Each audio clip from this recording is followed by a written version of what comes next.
Welcome to Just Wanna Quilt, a research podcast coming out of Tulane University Law School, where we explore all kinds of things, stories about quilting, tools, field trips, maybe some famous quilters stop by, and, of course, a little bit of copyright thrown in just for fun.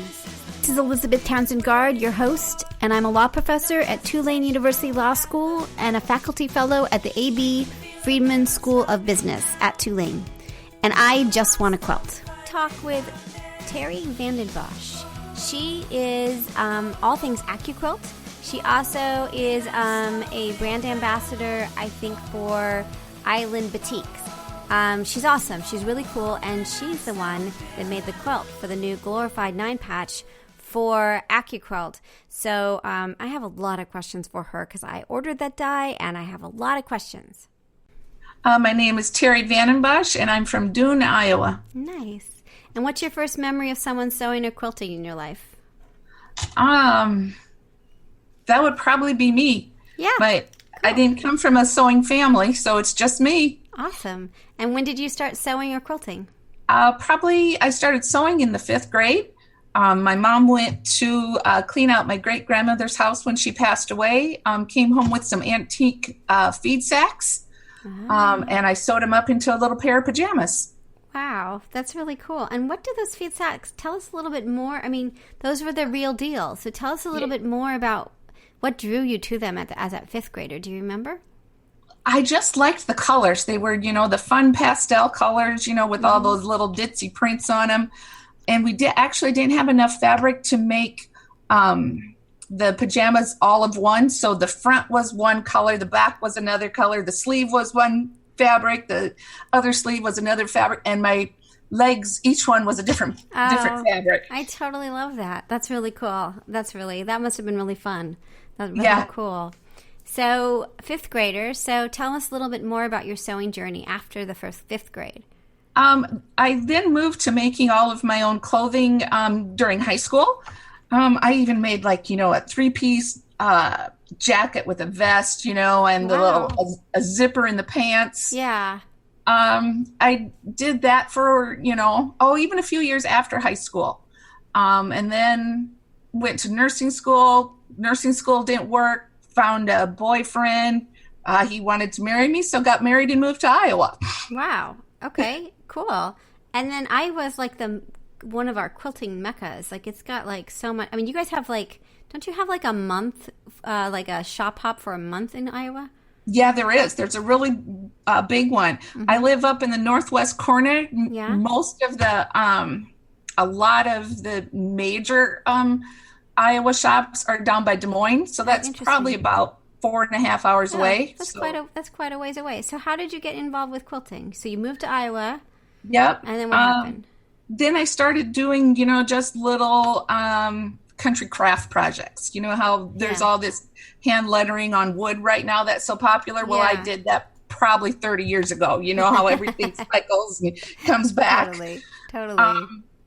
So I was in the process of doing, small little local craft shows with things like that. And I had some friends invite me to go to Garner, Iowa. Used to be Country Threads. There was 2 big craft ladies. Oh, no, I can't think of their name. Connie somebody and Mary somebody. And so we went there to that little quilt shop, and I got hooked on quilting and have been doing it ever since.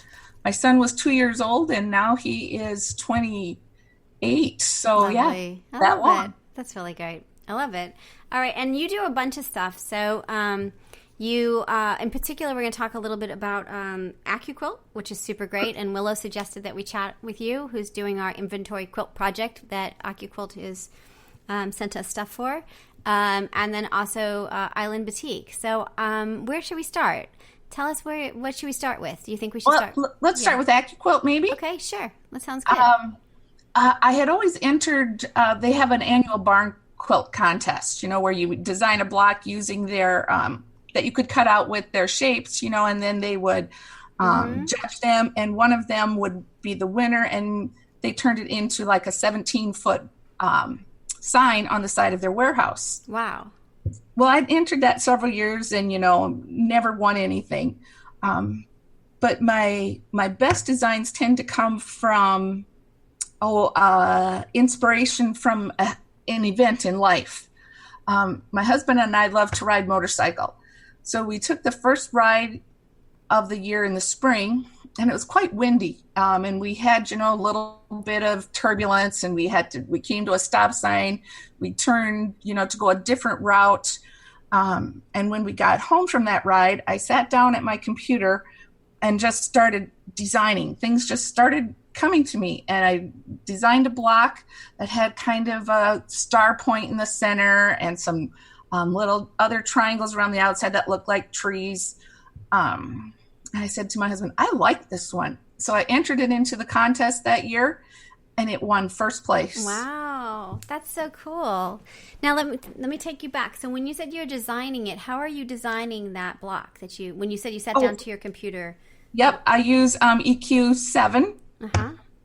And I use EQ7 because EQ8 is still in the box in my drawer because I'm too busy to load it. Yeah, I get it. And why do you like designing on the EQ system? Tell me what you like about it. I like being able just to change color instantly, or to even take like an existing block and just kind of move lines around so that maybe it's easier to piece, or you can just kind of change the look of it just by moving maybe 4 lines or something.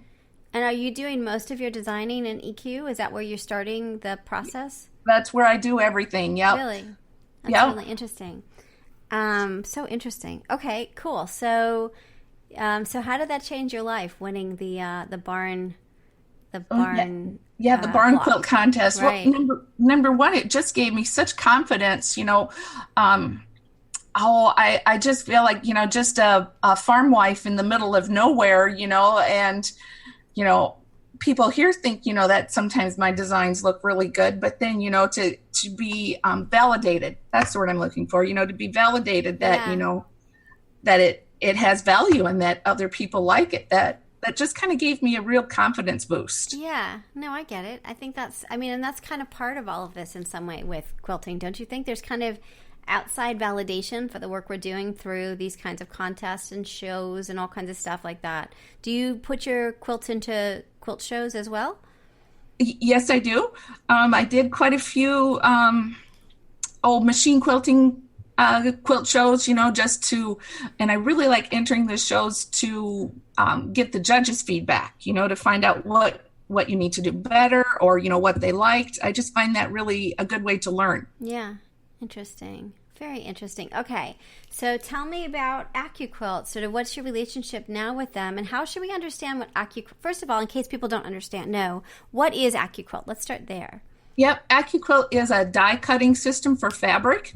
There are multiple different dies. There's blades in the dies that are covered with foam. And when you place fabric on the die and then the plastic cutting mat and crank it through the die cutting machine, the rollers in the die cutting machine compress the blades, the fabric onto the blades, and cut your fabric into exactly perfect shapes.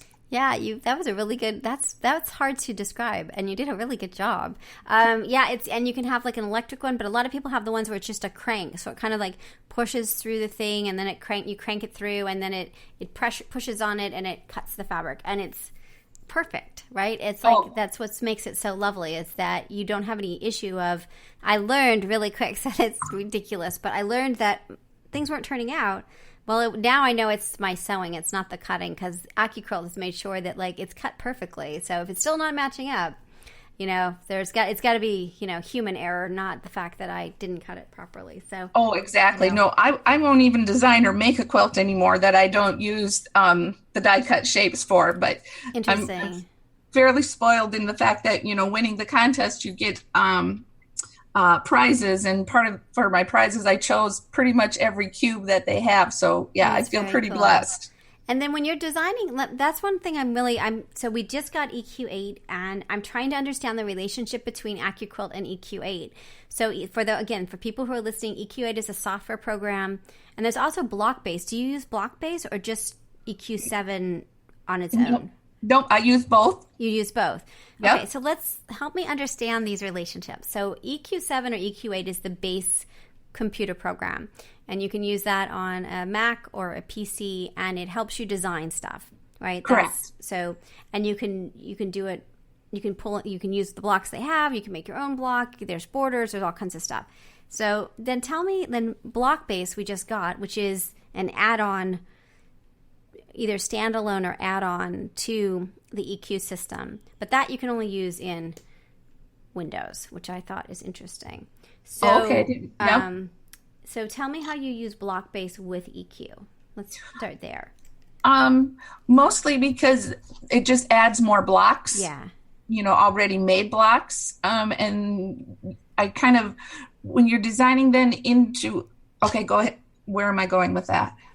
So, I mean, I think what block base is kind of cool because it took Barbara Brackman's encyclopedia and put it into a software system. So you can even sort of be like, I want to do 1920 we haven't installed it yet.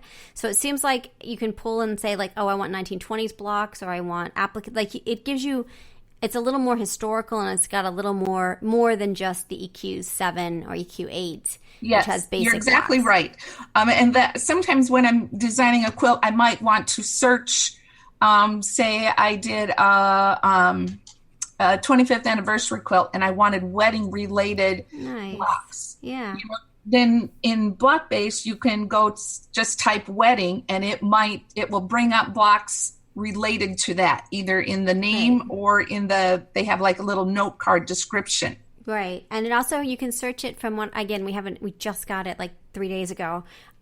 You can also search it by the Brackman number. And for those listening, so Barbara Brackman cataloged all the blocks in like the 60s and 70s, and then they created a Brackman number based on that. And so you can also, if you know the number, you can search it through a Brackman number, because they also have the Brackman system in this. Yep, exactly right. Yep. Yeah, so that's pretty cool. So if you're looking for, we're working on the Glorified Nine Patch a lot right now, and so, at least I am. And so you could look and take that number and look for it. Yeah. And there's a new die for that, if you have that. I have the new die. That's how this started. So yes, I'm trying to perfect the die. So the pattern on the packaging is one that I designed and made for AccuQuilt. No way. Are you serious? Yes, I am. Oh my gosh. Okay, so I have questions for you. Oh my gosh, I have so many questions. Okay, well, this is going to get off topic. So I totally love it. I'm having a little bit of questions about sort of the, so for those listening, a Glorified Nine Patch is a 9 patch, but instead of being square, the outside is like almost like a double wedding ring, right? So it's like curved. Correct. And so my question, and I have the person I needed to speak to my whole life. I'm so excited. So I'm just doing it over and over again because I'm totally in love with this new die. We purchased it. They didn't send it to us, so it's just, we have to do that for FTC purposes. So we purchased this. It wasn't given to us. And what I really do love about it is it's a beautiful block. But one of the questions I have is, so when you put it together, there's like a little strip, and it looks like when you sew it, it should kind of go over. The question is how far. I'm not doing a very good job of this. So, the very edge, like, is it supposed to be like a 1/4 inch? Like, what is it supposed to be when you're trying to get like the circle and the things to match up? Like, how much is it a sliver, or how much is it like the two pieces going together? Do you know what I'm saying? Like, I'm not really making it sense. Let me get the die a minute. And I'm going to get mine too. Okay.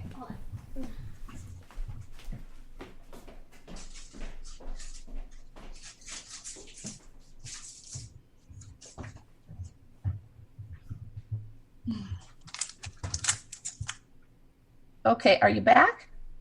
No.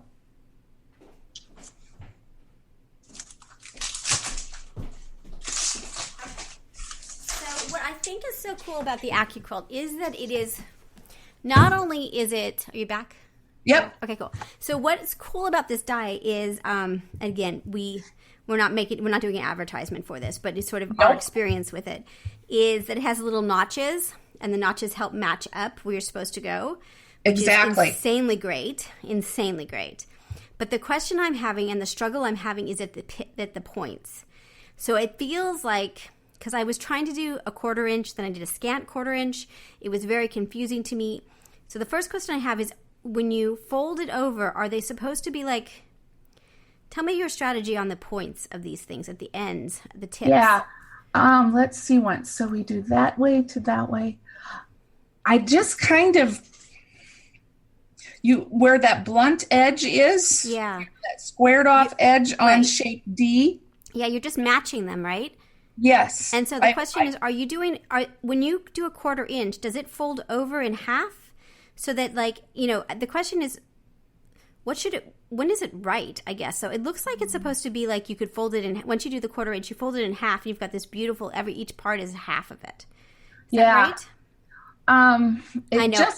I've been a little obsessed, so it may be that, like, you just do this naturally and, like, you can't, like, say it. You know what I'm saying? Like, it's like, that's how do you exactly drive? Right. Because I'm trying to think, and I think I just sewed it, and however it came out is how it came out. So then the other question I have is the little, how, this is making terrible podcasts.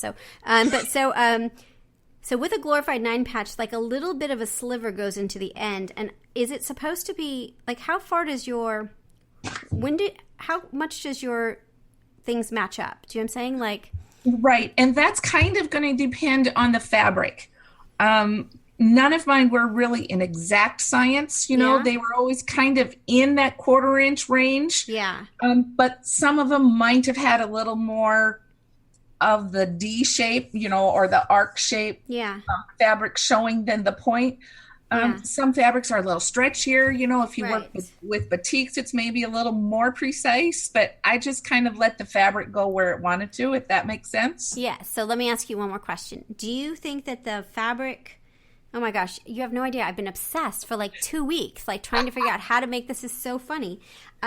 So with the 9 patch, it seems like there's 2 ways to go. One is that the fabric goes all the way to the end, so you sort of see a little bit of the fabric when you sew it together. Yep. Or you have it so that it is completely with your background fabric. What is the goal exactly? Is it supposed to show any of the, you know what I mean? Is the sliver supposed to go all the way to the end or not? I think it looks maybe a little bit better if it kind of floats, if that sliver doesn't go all the way to the end. Got it. Because I have it both ways, and I just couldn't figure out which way was right. And I don't know if one is maybe right per se. I think they're maybe all going to be a little bit different, kind of depending. Right. It seems like when I did it with a scant 1/4 inch, it would go all the way to the end. You know what I mean? Like, you'd have a little bit of the fabric showing. But if I did a full 1/4 inch, then I'd have the base, the background fabric would come together, and that sliver wouldn't go all the way. Exactly. Yeah. And once it's all put into a quilt, that little bit isn't going to be noticeable. You put some quilting on top of it, and you're just going to see the illusion of the circles, that you're making. And it seemed like when I did it with a 1/4 inch, it was better when it had a little bit, as you said, the consistency was better when it was like a actual 1/4 inch and not a scant, because then the two background fabrics came together and it was very clean. But when I did the scant 1/4 inch, it was a little bit like inconsistent. Yep, that I always pretty much use a 1/4 inch. So you have no idea how excited you've made my life at this point. Good. Glad to help. That is so funny. You're like the one person that I need to talk to in the entire world, because you have no idea. We keep making this pattern over and over again, and I'm like kind of getting way overly obsessed with it. So I'm going to do the 1/4 inch foot. I'm going to try it one more time. This will be the third quilt we're making with it. And so I'm going to try full 1/4 inch, not worry about it, just do it. Don't get freaked out by it. Follow the instructions, and it will be fine. Is that what you're saying? That's exactly right. Yeah, I think I got overly obsessed with like, what does this all mean? It was like a life moment of some sort. So funny. Yeah. So okay. So let's go back to before you said that was just so funny. I'm like, you are the one I must talk to. Yes. Okay. So EQ7. So let's say we go to EQ7. We find what's your relationship between figuring out what's in EQ7 to finding the right blocks in AccuQuilt? That's the next question I have in this sort of process of I guess tools. The easiest way I see it is I look at, say the 6-inch cube. The 6-inch cube is based on a 4-patch, meaning that if you only just did a 4-patch, 4 patch would be 3 inches. They would finish at 3 inches. So all of the shapes in the 6-inch cube, when they're all put together, they will make, they're divisible by 2 or 3 is what I'm trying to say. Got it. Because it has to be, because that's the way the math works. Exactly. You just kind of have to figure out the math part of it, which is crazy because math was my worst subject in school. But now it's totally all I have to do for my job. But right. That's how life works. So let's say you're in EQ7. You decide, okay, I'm going to do a 6 patch. I'm going to structure this as a 6 patch because I know I have this 6-inch cube. Is there a way then in EQ7 to set it so that if you you set it as a 6-inch block, then you'll know, you know what I mean? How are you, what's your relationship between the two? Like, are you, right. I just, if I'm going to use the 6-inch cube, then I know that the squares have to finish at 3 inches. So it might take 2 flying geese to make your 3-inch square, or, or 4 of the little 1-inch squares, or, the little 1.5-inch squares. Right. You just kind of have to figure backwards and forwards at the same time. Yeah. I see what you're saying. Okay, cool. Well, that's really cool. I'm really curious, it seems like AccuQuilt and EQ8 should get together, there should be and use these blocks now. Is there resources for us? I've heard there's an app for AccuQuilt. Is that true? To help? The app is there's 2 different apps. One is for, so you can keep a library of the dies that you own. Nice. And the other one is there's a new one so AccuQuilt has multiple free patterns. Mm-hmm. And they put those patterns into an app where you can recolor them. Oh, I see. Got it. You can recolor them and say maybe the pattern is written for the 6-inch cube and you have the 8-inch cube. Yeah. Then you could say that, and then it will tell you how big it would be, what the changes would be. Got it. And it would also give you the fabric requirements, how much the yardage that you needed. Got it. And if someone's listening and they're like, I so want to try this, help us understand where you start. So the AccuQuilt has the Go system, right? What is the difference? Give us kind of the beginners of understanding what AccuQuilt is. It is all of us are pretty much doing the Go's, right? Whether it's the baby or the big or the cutter. Because exactly. Studio 2 seems really expensive, and it's got to be for more aggressive users, like stores or something. Is that right? It's a bigger, heavier duty machine. Yes, it is. And it's a little bit harder to store. You have to have a little more dedicated space. Let's put it that way. And the dies are more expensive, and it's just more. It's more. Yes. It's just a bigger thing. Yep. Totally depends on, your situation in life. And how much space you have in your sewing room. Got it. Yeah. Cool. Awesome. Yeah. I love it. Okay, so dies. So you have a whole bunch of them, but if you're starting out, what would you suggest? We have, what did they send? They sent this. AccuQuilt did send us, and it was very kind of them. They sent us some because we're going to do inventory quilts, which is super fun. And so they sent us 2 sets of this stuff. So they sent us I guess it was the 8-inch. I could go tell you. Look, the 8-inch. Yep, the 8-inch cube, maybe. Yeah, some 2.5-inch strips. Yeah. A tumbler, I think, and a half a hexagon. Okay. And so tell us again, if you're okay, this is what I want my next big purchase. Where do we start to understand? Because there's so many, right? There's so much, and it seemed a little overwhelming. And kind of when I go to the website, it kind of freaks me out because I'm like, well, maybe I need all of them, but I can't afford all of them, right? That's exactly right. Then I would, for what I tell, I'm also a long arm quilter. So when, some of my customers come in, or clients come in and ask me the same question, what I tell them is I would start with what AccuQuilt has bundled already, as they call it, the Ready, Set, Go. Yeah. Which is similar to what you're talking about. I would start with a size of cube. So I just suggest the 8-inch cube because that is based on the multiples of 2 and 4. Yeah, that makes it easy to sort of figure out what you're doing. Exactly. Exactly. And then the strip die, that 2.5-inch strip die, because there's so many things you can do. You Yeah. can either make your own jelly rolls or cut your bindings. It's just really versatile. Yeah. That's what I tell people, and then see how it works, and then add the what's the word? The companion cubes that match the size that you have, and then just go from there. And then they've got these cool things that I got, which was the Glorified Nine Patch, which is the die has all of the different things on the one thing. So you're making Correct. and those are super fun too. So I think it seems like you start and then you can just keep adding to it. Is that right? It's exactly right. It just, for something, especially for your Glorified Nine Patch, those shapes they're time consuming to cut on your own. And they're impossible, right? It just changes the game. Right. And once you try these little notches, it just blows your mind. And it's like, okay, that's how it is. Totally. I'm like Glorified Nine Patch obsessed right now. I'm like, we're making this a lot because they're so much fun.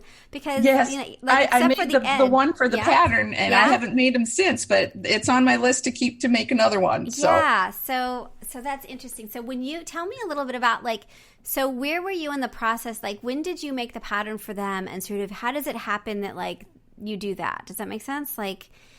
Well, partly because when I won the contest for them, number one, my confidence rose. And then number two, you've made a contact in the industry, right. Which if you don't go to market, or if, you're just, like I say, this farm wife sitting here in Iowa, yeah, that really gives you the steps you need to get into somewhere. Right. They asked me if I would be interested, so I just tried it, and we had a good relationship, and it's been going well. That is so cool. I love it. Well, now, have you done other, this is great. So do you have others that you really liked? If I'm going to add, I'm not going to do the double wedding ring. There's too many double wedding rings in my life, so that one's out. I'm not doing that one. But do other ones that you found that you really liked that are the extra ones, right, let's see, for more of what they call these bobs, these block on boards, or any of the extra ones that are not just squares. So you have the 8-inch cube. I would go, if I wanted to make another purchase, I would purchase the companion cubes that they have for those, that match in size. I'm just a fan of the triangle in a square block, where it's where it kind of looks like an arrow. Okay, hold on. I'm looking for it. Okay, so I'm looking for companion. Tell me what a companion is. It has companion sets, angles, corners. Correct. Right. Yes. I would go with the angles first, because I just love that triangle in a square block. Got it. You can make so many fun designs with that, and I don't know, I'm partial to that block. That one's my favorite. Got it. Very cool. And then what about the applique side of it? Because they've got a bunch for applique, right? Yeah. And that's just a personal preference, Mm-hmm. If they are super easy, just to cut out those shapes. Mm-hmm. And that's just going to be personal. Yeah, that's cool. A friend has one that was a bird, so I'm supposed to do something with that, but I'm not exactly sure what to do with it. So we'll get there, So it's cool. Awesome. Okay. So you won the contest, you designed for them. When you design for them, or when you do the how does that work exactly? Do they send you fabric? Do you choose the fabric? How does that work exactly? Right. They have a pool of designers, mm-hmm. And they'll send a call out, and that varies. Maybe, they kind of start the first of the year right now, mm-hmm. Where we're kind of sworn to secrecy. Mm-hmm. Here's the new dyes that are going to be coming out in the following year. What can you come up with these dyes? Oh, that's really cool. What are your thoughts? What can you, what do you think the public will like? Design a quilt with it. So you send in your ideas, and then their team chooses, which ones they want. And fabrics is usually provided from different fabric companies. Mm-hmm.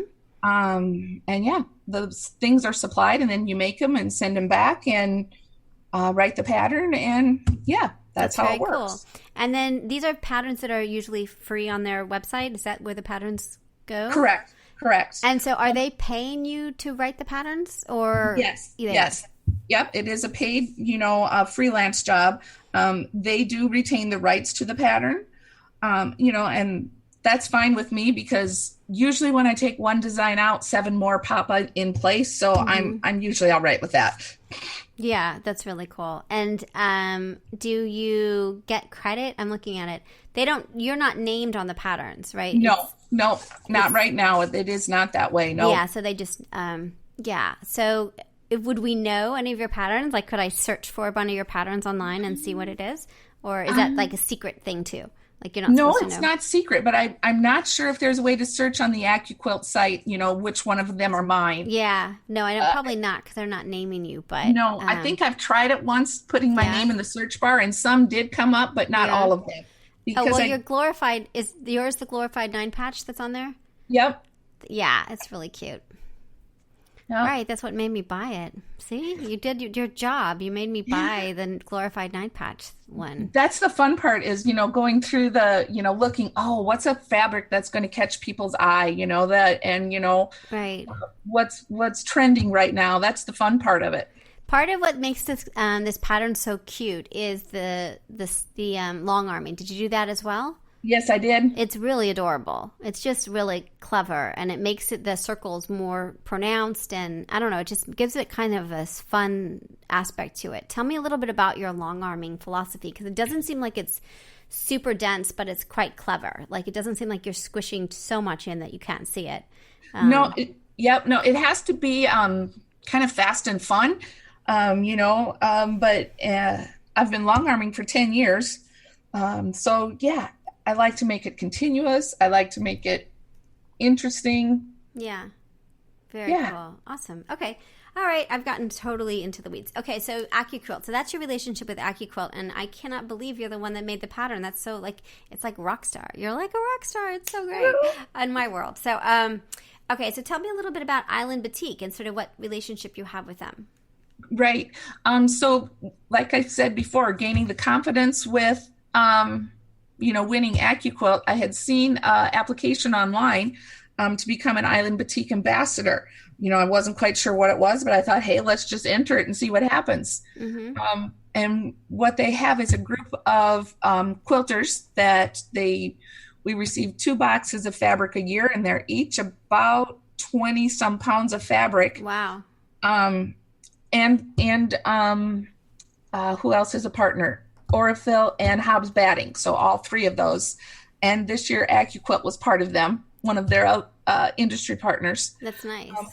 And then we have like a challenge once a month. And you're supposed to make something with their fabric or the industry partners' products and then blog about that or social media, just get the word out there, basically. Yeah. Very cool. And what was it about Island Batik that drew you to them? Just the fact that they were doing this, I guess, maybe if it would have been a different batik company, it would have worked out with them.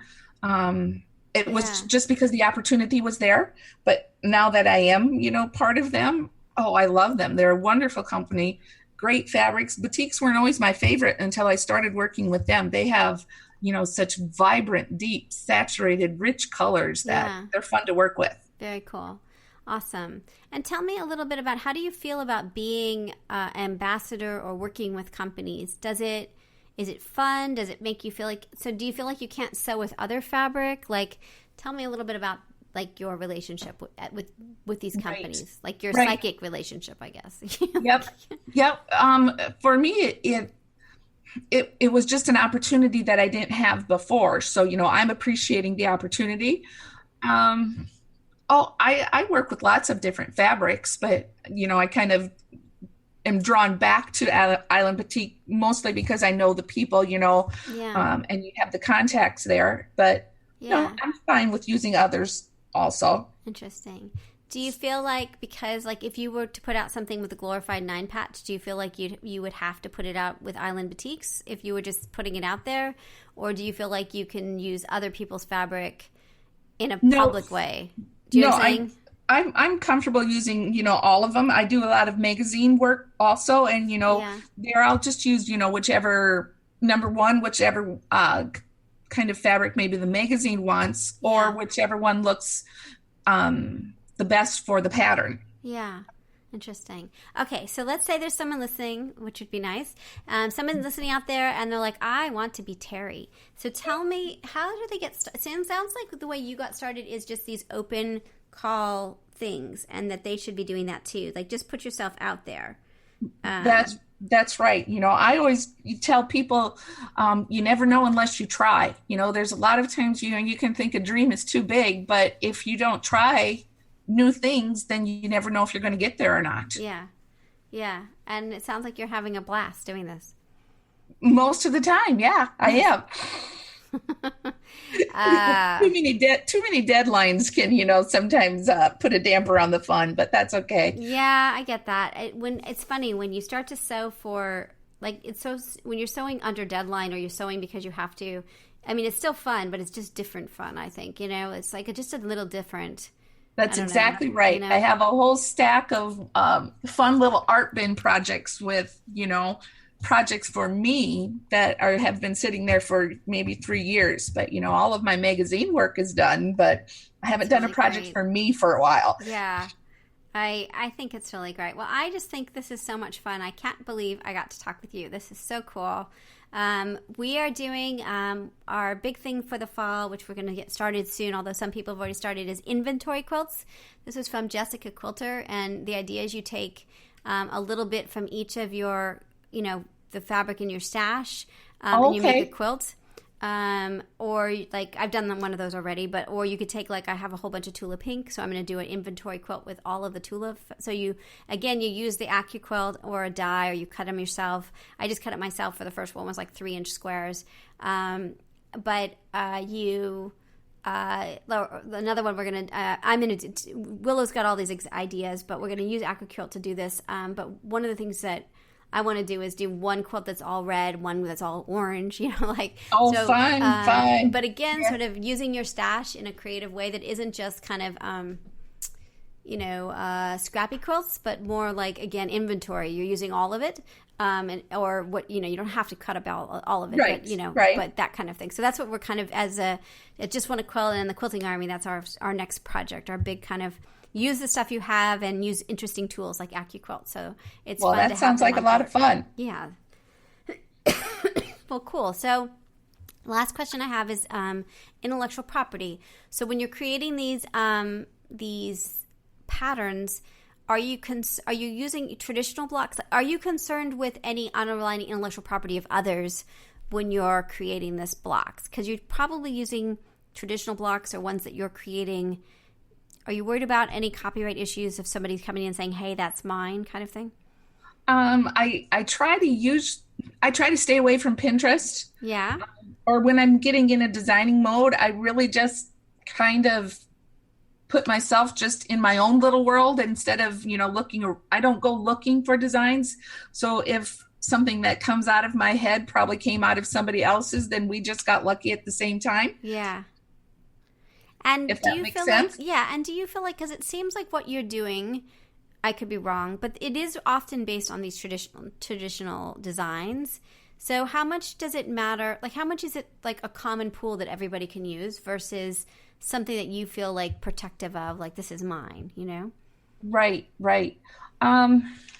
Maybe more so like when I design the quilt patterns for Island Batik or for myself, then I would consider it how it's set. A lot of times you use the traditional blocks, but if you set them differently, and add applique, that's what makes it yours and not somebody else's. Yeah. That's how I look at it. I'm not sure if that's the correct way, but that's how I look at it. No, I mean, that makes a lot of sense to me. That really does. Well, this has just been such a delight. I'm so pleased to chat with you, and it makes me want to go buy more AccuQuilt blocks. I think the next one I'm eyeing is the Winding Ways. Oh yes, I've done that. I've done one little 4-patch of that. It's kind of a fun one too. Is it? It seems I'm all about curves this year. It's like a curvy year. So my favorite is the flowering snowball on curves. Oh, really? Tell me about that. I have a couple of patterns coming out, one in Quilt Maker, I think, and one with Island Batik this next market. I just like the curves, but they are so gentle and they're so easy. And when you wow, play, it's big too. So it's yes, a 12-inch block. So you're getting it done pretty fast then, I would imagine, at that size. Is that right? Yeah. And by playing with color, you can just do so many illusions. And I enjoy the flowering snowball die. Interesting. And it's not that terrible? No. Plus, I'd like to, since it's a 12-inch block, I like adding in another 12-inch block with it, like another piece block. Yeah. And then you can just make really fun designs. Oh, it's great. Okay, yeah, I'll think about that one too. This is really great. And I guess like with curve piecing with the AccuQuilt is that the thing that's nice about it is that it's accurate, so that like you're not struggling because you cut it weird. And that's what I really like about it, is that I don't think I would be as brave to be doing the curve piecing in a different environment, because I do think it would be too arduous to cut it. You're exactly right. Yep. Well, okay. This is so very cool. Well, thank you so much for your time, and also my weird obsession with the Glorified Nine Patch. As I said, I'm going to continue to work on perfecting my Glorified Nine Patch. And I feel like a mad scientist because I finish one, I'm like, not good enough. Oh, just do it again. They'll all work. Yeah, exactly. Well, thank you again. Do you need to review this before we post? No, I'm good. Awesome. And we'll send you an email to let you know. Can you send us some, I think we have to if you want to do any kind of images that you want of some of the work that you do, or anything else that we want, or any links to anything, sure. We'll put that. We'll have a web page on our website about you, and so we'll link to all of that. So anything that you want, we'll do that. That sounds perfect. Awesome. Well, thank you again. This is so cool, and I'm so excited. This, like, Willow was the one that was like, we should totally talk to you and get involved with AccuQuilt, and it's been such a fun experience. It's really yes, it's really they're very generous. They are a fun company to work with too. It's amazing. Wow, this is great. All right, fabulous. Well, I appreciate you spending time with me. This is so fantastic.